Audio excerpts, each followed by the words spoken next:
Hello friends, मैं हूं doctor नवीन अग्रवाल। मैं एक इंटरवेंशनल कार्डियोलॉजिस्ट हूं जो वलसाड वापी डिस्ट्रिक्ट में गुजरात में प्रैक्टिस करता हूं। आज मैं बात करूंगा एक बहुत ही इंटरेस्टिंग टॉपिक के बारे में। आज मैं बात करूंगा कि हार्ट पेशेंट्स क्या पार्टीज अटेंड कर सकते हैं, या क्या वो पार्टी में जाने के बाद खाना पीना खा सकते हैं, या अगर हार्ट पेशेंट्स पार्टी में जाते हैं तो उन्हें क्या क्या चीज़ों का ध्यान रखना चाहिए, किन टिप्स और ट्रिक्स को फॉलो करना चाहिए ताकि वो पार्टी में जब एंजॉय करते हैं या पार्टी को अटेंड करते हैं तो उनकी हेल्थ ना बिगड़े, उनको दोबारा हार्ट अटैक आने का रिस्क नहीं हो और वो सेफली उस पार्टी को एंजॉय भी कर सकें और उनकी कंपैरेटिवली लाइफ का रिस्क ना बढ़े। उस हिसाब से क्या क्या चीज़ों का ध्यान रखना है उस बारे में आज हम बात करेंगे। ये टॉपिक इसलिए इंपॉर्टेंट है क्योंकि काफ़ी लोग हमें पूछते हैं कि साहब हार्ट अटैक है, अभी पार्टी में जा सकते हैं क्या, डायबिटीज़ है पार्टी में जा सकते हैं क्या, वह मिठाई खा सकते हैं क्या, वह क्या खा सकते हैं, क्या कर सकते हैं, उससे स्ट्रेस तो नहीं होगा, अभी रिसेंटली स्टेंट डाला है उसमें कोई प्रॉब्लम तो नहीं आ जाएगी। काफ़ी लोग हमें इस बारे में पूछते हैं, तो इसलिए आज हम इस बारे में डेडिकेटेडली एक टॉपिक कर रहे हैं कि हार्ट पेशेंट्स अगर पार्टीज अटेंड कर रहे हैं तो उनको क्या क्या चीज़ों का ध्यान रखना चाहिए, किस तरह से वो हेल्थ रिस्क को अवॉइड कर सकते हैं, और अगर पार्टी में जाते हैं तो क्या टिप्स और ट्रिक्स को उन्हें फॉलो करने से उनको कंपेरेटिवली प्रॉब्लम्स आने का चांस कम हो जाएगा। ये टॉपिक काफ़ी इंटरेस्टिंग होने वाला है, इसलिए इसको आप पूरे एंड तक देखिएगा। इसमें आपको काफ़ी क्लिनिकली यूजफुल पॉइंट्स मिलेंगे जो कि अदरवाइज भी या अदर सोशल गैदरिंग्स में भी आपके लिए हेल्पफुल रहेंगी एज हार्ट पेशेंट्स। सबसे पहला इंपॉर्टेंट यूजफुल ट्रिक है ऑब्वियसली आपको पार्टीज कम रखनी। Keep it as little as possible, as low as possible. आपको बहुत ज़्यादा पार्टीज अटेंड नहीं करनी है। ये जो टिप्स और ट्रिक्स है ये यूज़फुल तब है जब आप महीने में 1-2 पार्टीज अटेंड कर रहे हो या वंस इन अ वाइल किसी सोशल गैदरिंग्स में जा रहे हो, वहाँ एंजॉय कर रहे हो। पर अगर आप डेली पार्टीज अटेंड कर रहे हो तो ऑब्वियसली कोई भी तरीका अगर मैं बताऊँ तो वो यूज़फुल नहीं होने वाला, क्योंकि ये सारी चीज़ें ऑब्वियसली आप मल्टीपल पार्टीज अगर अटेंड करते हो तो थोड़ा थोड़ा करके भी अगर आप एक्स्ट्रा कोलेस्ट्रॉल वाली चीज़ें खाते हो या थोड़ा थोड़ा करके भी आप ऑयली फूड्स खाते हो तो अक्यूमुलेट होने लगता है और वो मंथ के एंड में आपको प्रॉब्लम करेगा ही। तो सबसे पहला और सबसे यूज़फुल और सबसे इंपॉर्टेंट पॉइंट ये है कि keep it as low as possible. जहाँ ज़रूरी हो वहाँ पे ही जाइए। जो सोशल फंक्शन या गैदरिंग्स में आपका रहना कंपलसरी है या आपका वहाँ खाना या वहाँ पे प्रेजेंस होना कंपलसरी है, वहीं पे जाइए। Spend as little time as possible. वहाँ पे ऐसा मत करिए कि आप अगर पार्टी आधे घंटे की 2 घंटे की है तो आप वहाँ पे 7 बजे से पहुँच गए और 12-1 बजे तक फ्रेंड्स के साथ एंजॉय कर रहे हैं। ऑब्वियसली जितना ज़्यादा आप टाइम स्पेंड करेंगे उतना आपका खाना बढ़ जाएगा, उतना आपका मेंटल स्ट्रेस, फिजिकल स्ट्रेस बढ़ जाएगा, उतना अल्कोहलिक ड्रिंक्स वगैरह बढ़ सकते हैं। तो non alcoholic beverages, soda containing beverages, ये सारी चीज़ें बढ़ जाएंगी। तो जितना देर आप पार्टी में स्पेंड करेंगे और जितनी नंबर ऑफ पार्टीज आपकी होंगी उतना आपके हेल्थ के लिए वो प्रॉब्लमेटिक हो सकता है। Keep it as low as possible and keep it as short as possible. Next most important tip है, फूड बने जितना कम लीजिए। अगर आप वहाँ जा रहे हैं तो आपका वहाँ जाने का या अटेंड करने का पर्पस ये होना चाहिए कि आप सोशल फंक्शन को अटेंड कर रहे हैं, आप उस सोशल गैदरिंग को एंजॉय करना चाह रहे हैं, अपने रिलेशंस मेंटेन करना चाह रहे हैं। लेकिन आपका खाने का पर्पस नहीं होना चाहिए कि आप वहाँ जाके बहुत सारा तरह का आपको फूड मिलेगा, आप इसीलिए जा रहे हो, फूड को एंजॉय करने को जा रहे हो। ये माइंडसेट के साथ आपको नहीं जाना है। अगर आप किसी भी पार्टी में जा रहे हो और आप बहुत सारा बुफे में अलग अलग तरह के फूड स्टफ्स को ट्राई करने को, उसको एंजॉय करने के माइंडसेट के साथ जाते हैं तो डेफिनेटली आपको कोई भी चीज़ वर्क नहीं करेगी और at the end of the day आप इतना ज़्यादा खा के आओगे कि वो आपके लिए उस टाइम पे भी डेंजरस होगा और लॉन्ग टर्म भी डेंजरस होगा। तो माइंडसेट आपका ये होना चाहिए कि आपको बने जितना कम खा के आना है, पेट को बहुत ज़्यादा फुल नहीं करना है। खाने के टाइम जब भी आप सिलेक्ट करें अपना फूड, आपकी प्लेट्स का साइज़ कंपैरेटिवली छोटा होना चाहिए। ये हर डाइटिंग वाले लोगों के लिए भी रिकमेंडेड है कि स्टडीज़ हैव शोन कि जितना बड़ा प्लेट का साइज़ आप लेंगे उतना ज़्यादा फूड स्टफ उसमें आ जाएगा, तो उतना आपका पेट ज़्यादा भरेगा। माइंड एक तरह से इस तरह से ट्यून्ड होता है कि जितना बड़ा प्लेट भी आप लेते हो, चाहे वो इतनी बड़ी प्लेट हो या इतनी बड़ी प्लेट हो, आप उसको पूरा कंप्लीट करने की कोशिश करते हो और ज़्यादा से ज़्यादा आप कोशिश करते हो कि एक बार उसको रिफ़िल किया जाए। तो अगर आप छोटी प्लेट को 2 बार रिफ़िल करेंगे तो आपका अमाउंट ऑफ खाना कम होगा। अगर आप इतनी बड़ी प्लेट को लेके जाएंगे और उसमें सब 50 तरह का व्यंजन रखेंगे और उसको रिफ़िल करेंगे तो आपका खाना कई गुना बढ़ जाएगा। तो आपकी प्लेट का साइज़ छोटा होना चाहिए, मल्टीपल तरह तरह के फूड स्टफ्स उसमें रखिए, लेकिन ओवरऑल प्लेट का साइज़ कम होना चाहिए। हर फूड स्टफ से, हर स्टॉल से खाना खाने की कोशिश मत कीजिए। हमारे यहाँ पे इंडियन वेडिंग्स और इंडियन फंक्शंस में एक ट्रेंड होता है कि बहुत सारे तरह के क्विजीन्स होते हैं, अलग अलग क्विजीन्स के एरियाज़ होते हैं, कई साउथ इंडियन, कई चाइनीज़, कई कॉन्टिनेंटल, कोई इटालियन, अलग अलग तरह के क्विजीन्स होते हैं। कई चाट का स्टॉल होता है, कई स्नैक्स होते हैं, बेवरेजेस होते हैं, अल्कोहलिक ड्रिंक्स के अलग काउंटर्स होते हैं। तो अलग अलग काउंटर पे हर फूड को आप टेस्ट करने की या टेस्ट करने की कोशिश करेंगे तो डेफिनेटली आपका ओवरऑल खाना बढ़ जाएगा। क्योंकि ऑब्वियसली एक फूड स्टफ भी आप लेते हैं तो उसके कम से कम आप फुल प्लेट लेते हो या उसमें आप reasonable amount of food stuff लेते हो। आप उसको ऐसा नहीं करते कि कोई भी चीज़ है आप उसका 1/3 या 1/4 पीस ले रहे हो, यूजली नहीं होता। आप यूजली वो एक चीज़ से भी आप इतना अमाउंट खा लेते हो जितना रूटीनली आप खाते हो उसका 30-40% एक काउंटर पर ही आप खा लेते हो। तो अगर आप मल्टीपल काउंटर्स पे हर जगह जा जाके फूड स्टफ को टेस्ट करने की कोशिश करेंगे तो डेफिनेटली आपका ओवरऑल जितना आप खाना खाएंगे वो कई गुना बढ़ जाएगा। यही कारण है कि रूटीन लोग भी जब पार्टीज़ में जाते हैं तो उनका खाना कई गुना बढ़ जाता है, क्योंकि हम हर स्टॉल से हर फूड स्टफ को टेस्ट करने की कोशिश करते हैं। इसलिए ये टिप जो है डायबिटिक पेशेंट्स और हर हार्ट पेशेंट्स के लिए, हाइपरटेंसिव पेशेंट्स सबके लिए एप्लीकेबल है कि आप हर काउंटर से फूड स्टफ खाने की कोशिश मत कीजिए। जो चीज़ें आपकी पसंद है उनको सिलेक्ट कर लीजिए और उसके बाद वही चीज़ें खाइए और जितना कम क्वांटिटी में हो सकता है उतना खाइए। पहले से ही सिलेक्ट कर लीजिए कि कौन कौन से फूड स्टफ्स आपको लेने हैं हर तरह की क्विजीन्स को, और उसमें भी हर स्टॉल में जितनी वैरायटीज़ अवेलेबल है सब चीज़ को आपको ट्राई और टेस्ट एक ही रात में करना है वैसा ज़रूरी नहीं है। आप डिवाइड भी कर सकते हो कि आपने एक पार्टी में कॉन्टिनेंटल खाया, एक पार्टी में आपने इटालियन खाया, एक पार्टी में चाइनीज़ खाया, एक पार्टी में आपने साउथ इंडियन फूड का स्टॉल पे गए, तो आप वैसा भी कर सकते हो। रोटेशन स्ट्रैटेजी भी रख सकते हो कि अलग अलग पार्टी में आप अलग अलग टाइम पे कर सकते हो कि आज या समझ लीजिए कोई पार्टी ऐसी है जो शादी का फंक्शन है 2-3 दिन चल रहा है, तो आप वैसा भी कर सकते हो कि एक दिन आपने साउथ इंडियन ट्राई किया, एक दिन आपने कुछ और ट्राई किया। तो इस तरह से अपने आप को आप रिस्ट्रिक्ट कर सकते हैं। एक ही रात में आप हर तरह का फूड को ट्राई और टेस्ट करने की कोशिश करेंगे तो वो डेफिनेटली ओवरऑल फूड कंजम्पशन आपका कई गुना बढ़ जाएगा। कई बार ये भी कर सकते हैं कि अगर आपने स्टार्टर्स बहुत ज़्यादा ले लिए हैं, स्टार्टर्स ऑब्वियसली बहुत ज़्यादा ऑयली होते हैं, तो स्टार्टर्स अगर आपने मल्टीपल स्टॉल से बार बार अगर खा लिया है तो फिर आप ये कर सकते हो कि आप उस दिन मेन कोर्स ले ही ना, मेन कोर्स अवॉइड ही कर दीजिए तो भी चलेगा। कई बार ऐसा होता है कि स्टार्टर्स खा के अपना पेट इतना भर जाता है, फिर भी एक सोशल प्रेशर के चलते आप बाकी लोगों के साथ आप जाके मेन कोर्स की थाली भी ले लेते हो और उसमें जितना खाना होता है उससे आप कहीं गुना ज़्यादा खा लेते हो और at the end of the day आपको ऐसा लगता है कि बहुत ज़्यादा खा लिया, यार मेन कोर्स नहीं लेते तो अच्छा होता है। यानी खाने के बाद रेट्रोस्पेक्टिवली आपको लगता है कि आपने बहुत ज़्यादा खा लिया जो कि आपकी हेल्थ के लिए अच्छा नहीं था। तो ऐसा आप अगर पहले से ही प्लान करके चले, पहले से रियलाइज़ करके चले कि मैंने स्टार्टर्स खा लिया तो मेन कोर्स नहीं खाऊंगा, या डायरेक्टली स्टार्टर्स को बाईपास करके आप डायरेक्टली मेन कोर्स पर चले जाएं तो ज़्यादा अच्छा है।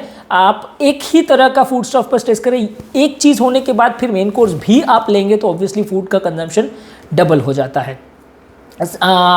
ज़्यादातर वो सारे स्टार्टर्स जो कि ऑयल कंटेनिंग है उनको अवॉइड कीजिए। कई तरह की चीज़ें स्टार्टर्स में भी आती हैं जो लेस फ्राइड होती हैं, लेस ऑयली होती है, आप उनको चूज़ करिए। सैलड्स वगैरह इस तरह की चीज़ों पर ज़्यादा फोकस कीजिए, अपने पेट को सैलड से या रायता या इस तरह की चीज़ों से भरने का ज़्यादा कोशिश कीजिए।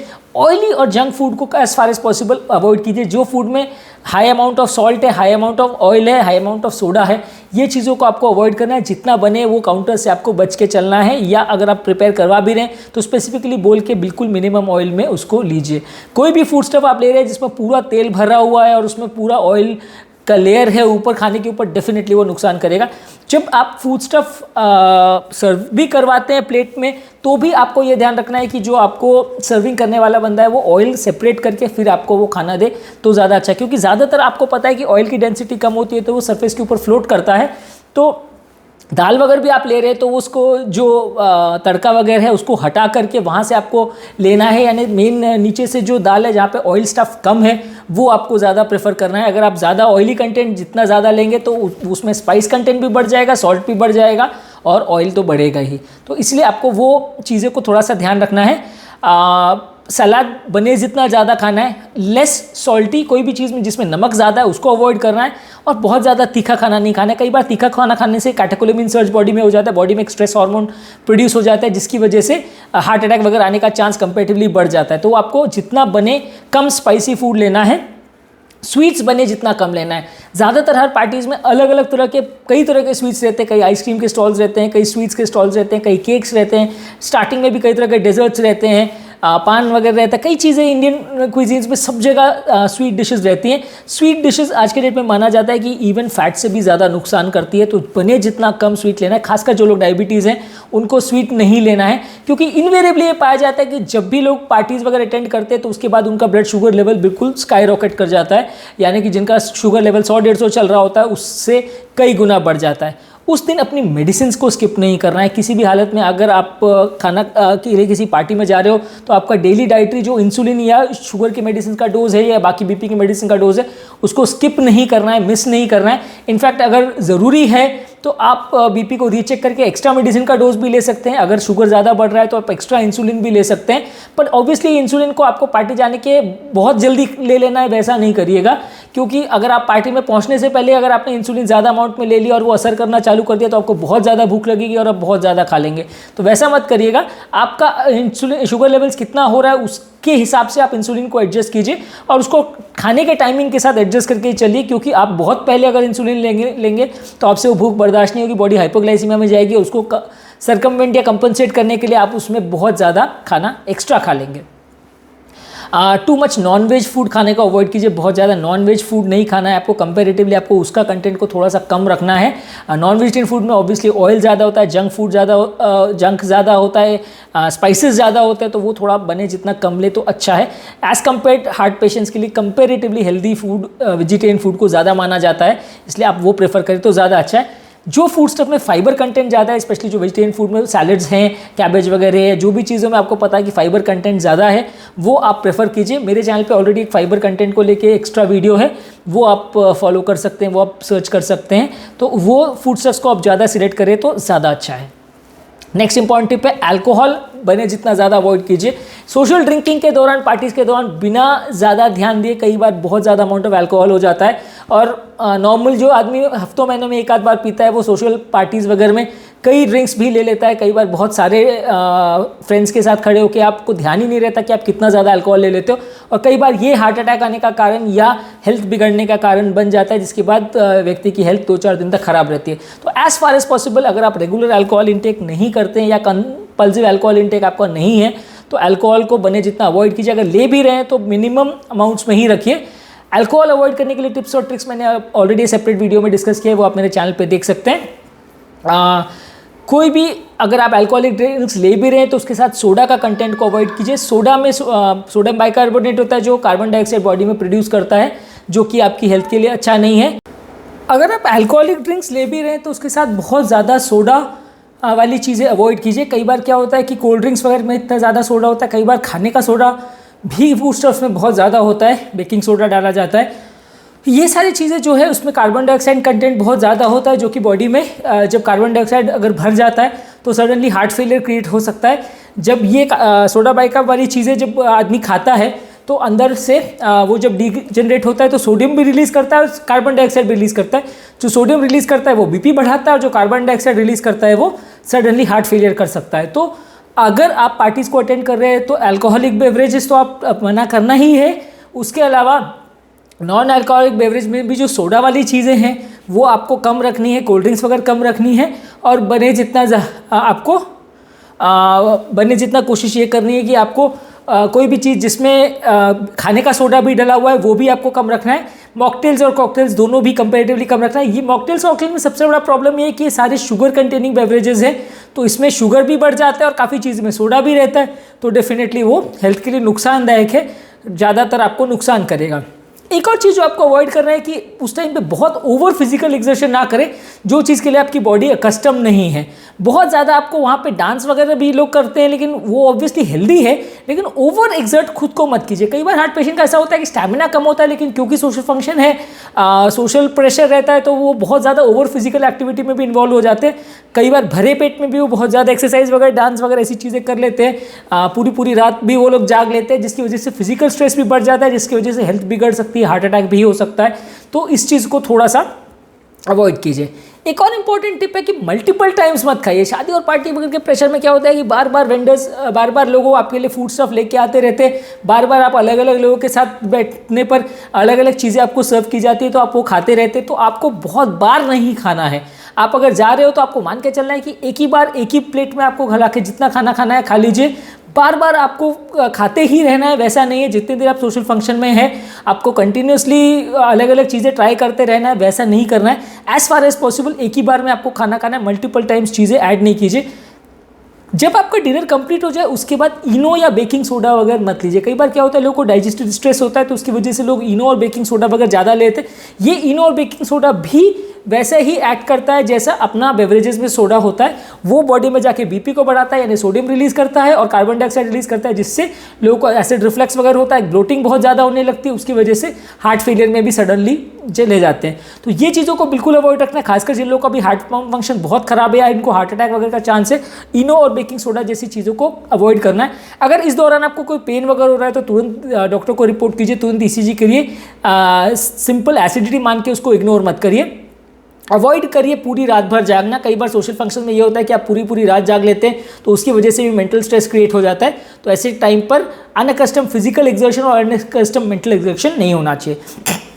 मेरे टॉपिक का बेसिक पर्पस ये था कि हार्ट और हेल्थ से रिलेटेड पार्टीज़ वगैरह में क्या क्या चीज़ों का ध्यान रखना है, डायबिटिक और हार्ट रिलेटेड पेशेंट्स को, उस बारे में हमने बात की। क्योंकि ज़्यादातर पेशेंट्स हमें पूछते हैं कि क्या हम पार्टीज़ जा सकते हैं, क्या हम वहाँ पे एंजॉय कर सकते हैं, क्या हम फूड खा सकते हैं और खाने के बाद नुकसान तो नहीं होगा, ये सब चीज़ें पूछते हैं। तो जिन टिप्स और ट्रिक्स के बारे में मैंने बात की, अगर आप इन सब चीज़ों को फॉलो करेंगे तो कंपेरेटिवली चांस कम हो जाएगा कि आपको प्रॉब्लम हो, और ओवर ईटिंग भी नहीं होगी, वजन भी नहीं बढ़ेगा, ऑयल भी ज़्यादा नहीं जाएगा, कोलेस्ट्रॉल कंटेंट भी नहीं बढ़ेगा, शुगर भी नहीं बढ़ेगा।